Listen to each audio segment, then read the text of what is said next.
let's talk about the biggest mistakes or malpractice, if you will, that were made during this Donald Trump defamation trial brought by E. Jean Carroll that's currently in trial in federal court in New York. There are 6 major glaring legal errors, blatant mistakes, call it malpractice, whatever you want to call it. These are things that were big legal problems that occurred during this case. I'm not going to be talking about in this video Donald Trump's underlying conduct, because obviously he should be held accountable for his reprehensible conduct, and we've done many videos on that. I'm also not going to talk about Donald Trump's posts on social media, which are leading to more defamation cases against him and increasing the damages in this current trial, because that's Donald Trump's own behavior. I want to talk, I guess, strategically as a lawyer. To me, what are the 6 most glaring legal errors, as I said, or malpractice? I'm going to list them. Number 1, jurisdiction. Number 2, DNA. Number 3, failing to disclose experts. Number 4, not challenging experts by the plaintiff. Number 5, asserting presidential immunity too late, waiving the defense. And then number 6 is just having Alina Haba as your lawyer who doesn't know how to actually conduct a federal trial and doesn't know how to introduce evidence. So let's go one by one. Jurisdiction. A lot of people in the comments have asked me, why is this case even in federal court in the first place? Why isn't it in New York State court?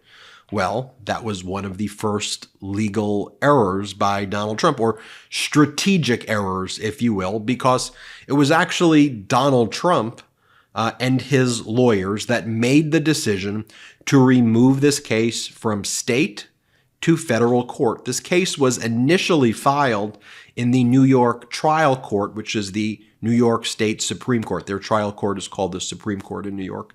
Their highest court, their Supreme Court, if you will, is called the Court of Appeal, just to be very confusing.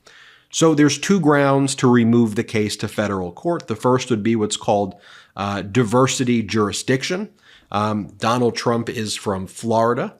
E. Jean Carroll is from ostensibly New York, and the claims are above $75,000, or they're each from different states, claims above $75,000.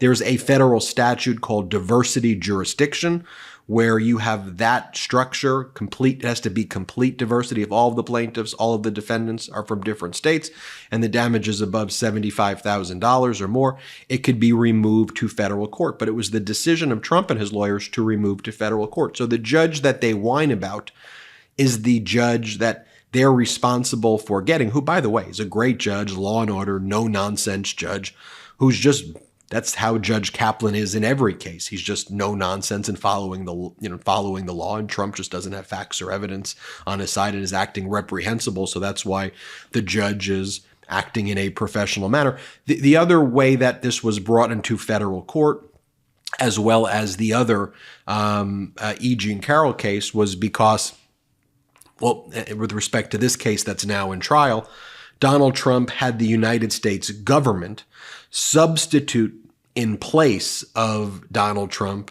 and then remove it to federal court to then try to get the case dismissed. Remember when Bill Barr tried to make this case E. Jean Carroll versus the United States?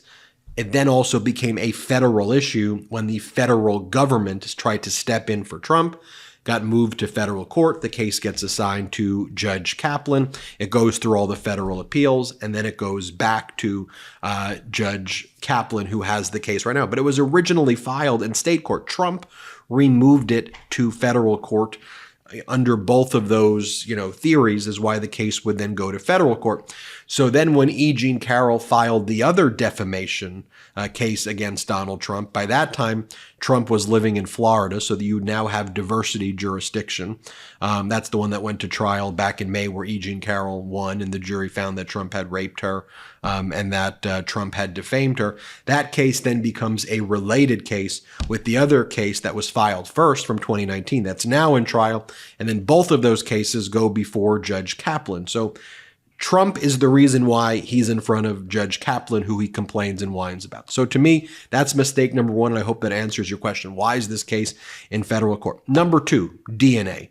And again, Donald Trump's been adjudicated to be a rapist, and Donald Trump engages in reprehensible defamatory statements. But if Donald Trump wanted to try to put on a defense regarding that his DNA does not match the DNA in the dress, if he wanted to claim that, he had ample time to submit his DNA sample, but he waived that by not turning over any of his DNA for like years.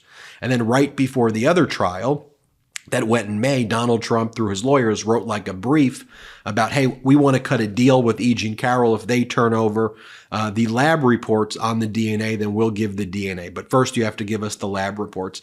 And federal Judge Kaplan says, discovery's over. You had many years to deal with this. We're going to trial now. So there was a waiver of that issue and a failure to turn over the DNA on time. And Trump now whines about that and says, the judge isn't letting me introduce anything. You had ample time to provide a DNA sample, and Trump was the one who refused. Mistake number 3, 4, if you want to call it malpractice or mistake, you can characterize it how you will.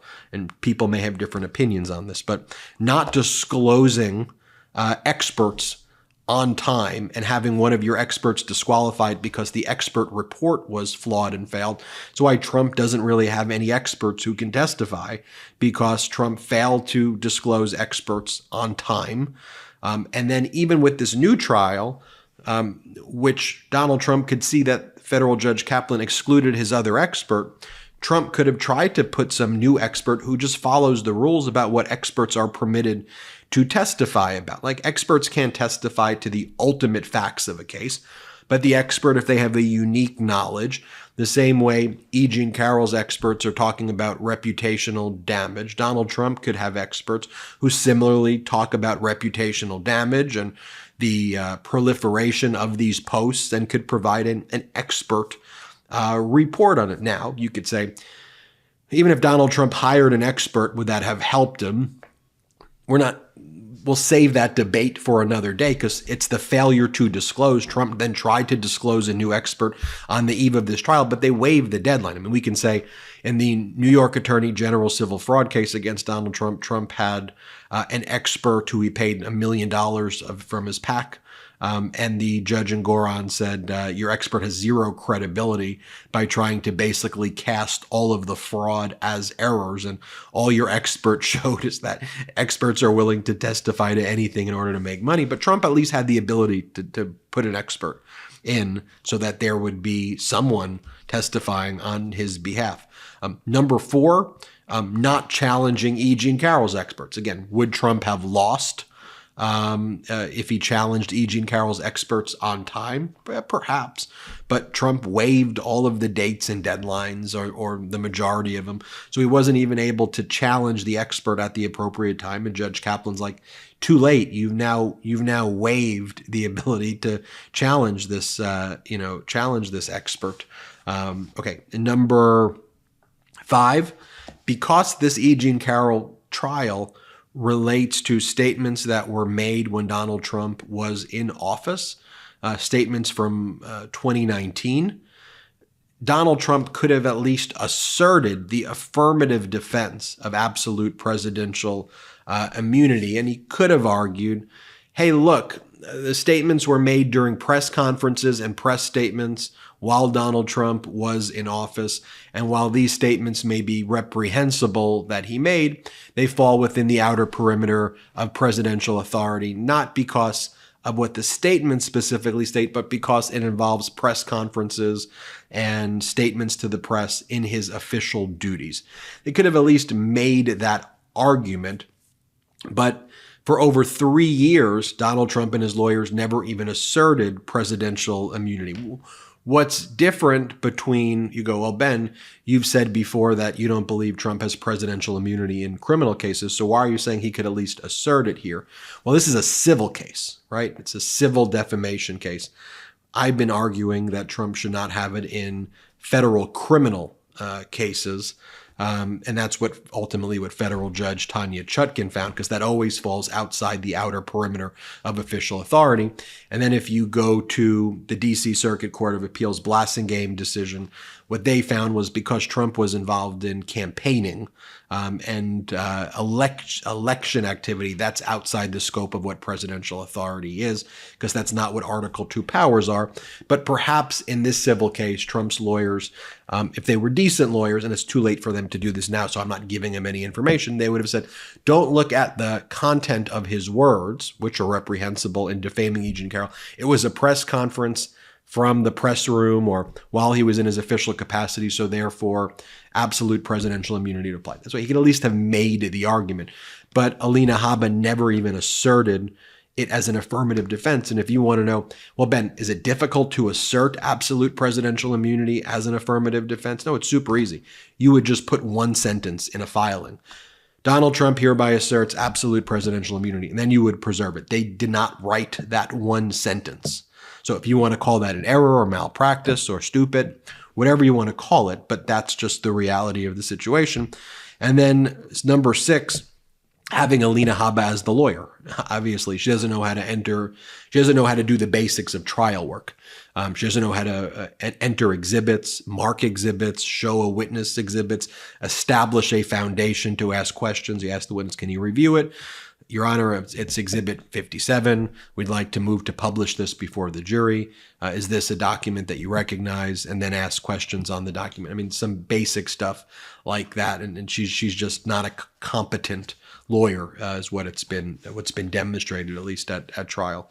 So there you have kind of all of the facts about what I think are the just mistakes. Now, Donald Trump's conduct is reprehensible, and for that he should be receive the harshest penalties at law, and I'll do other videos on that. But I wanted to talk through just kind of clear and obvious legal errors, and I'm sure there's more than that, but I wanted to highlight the main ones and hopefully help your understanding about the trial and why it's here, the posture it's in. And when Donald Trump whines about all these things, it's all the things he whines about, he's responsible for everything. I'm Ben Meiselas from the MeidasTouch Network. Hit subscribe.